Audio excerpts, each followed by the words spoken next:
it all starts with a wedding. The gods of Olympus were holding a lavish feast.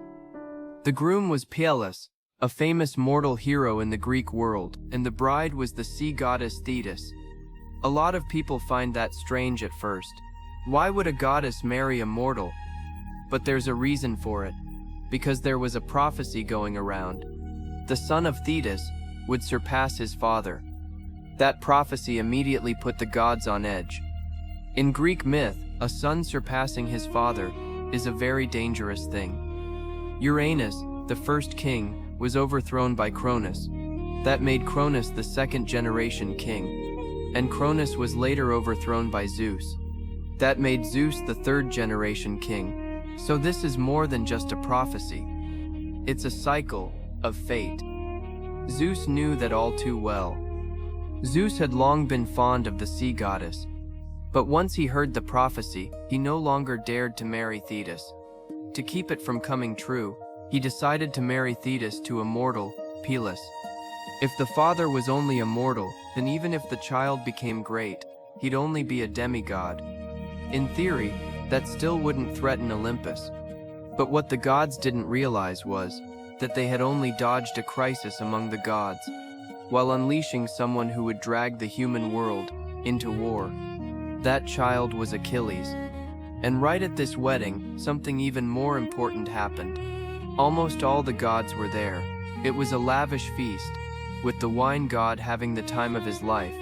The muses were singing, and the sea god, sun god, and war god were all there. But one goddess was left out. It was Eris, the goddess of strife. Just the name tells you plenty. She stood for chaos and discord. The gods figured a happy occasion like this was better off without her. So they left her off the guest list. And trouble followed instantly. Eris was furious.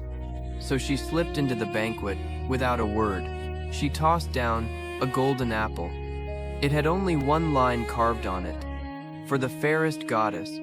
Then she turned and vanished. The problem was, she hadn't written a name on it. So the whole banquet fell silent. Because every goddess thought she deserved it. In the end, the real fight over that apple was between the three biggest goddesses on Olympus. Hera, queen of heaven, Athena, goddess of wisdom, and Aphrodite, goddess of love and beauty. None of them would back down, Hera thought. As queen of the gods, she should win. Athena believed wisdom and war gave her a deeper kind of grace. And Aphrodite believed beauty was her very essence. In the end, they took it to Zeus. But Zeus looked at them and immediately got a headache. Because there was no fair way to judge it.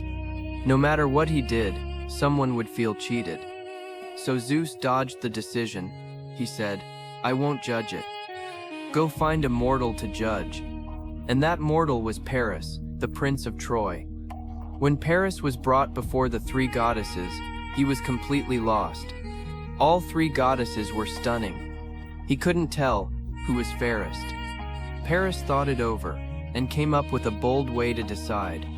If you want to judge beauty, you have to set aside identity, power, and symbols. Just look at pure physical beauty. So he asked the three goddesses to remove their robes and jewelry and stand before him completely bare.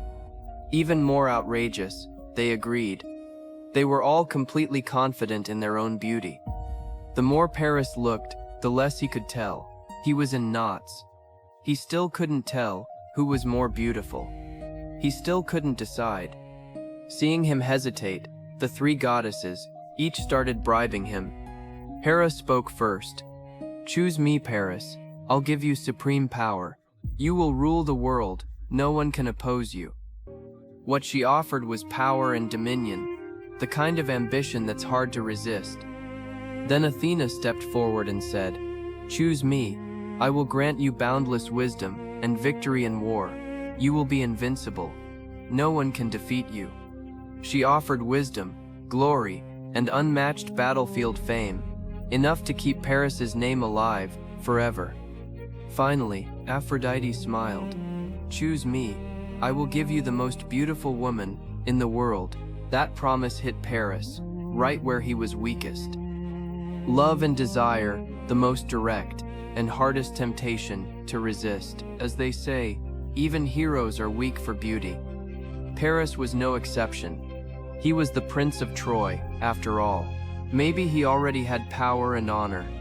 So without hesitation, he handed the apple to Aphrodite, the goddess of love and beauty, declaring her the fairest of them all. Hera and Athena were furious. From that day on, they never looked kindly on Troy again, and that one choice planted the seeds of the Trojan War.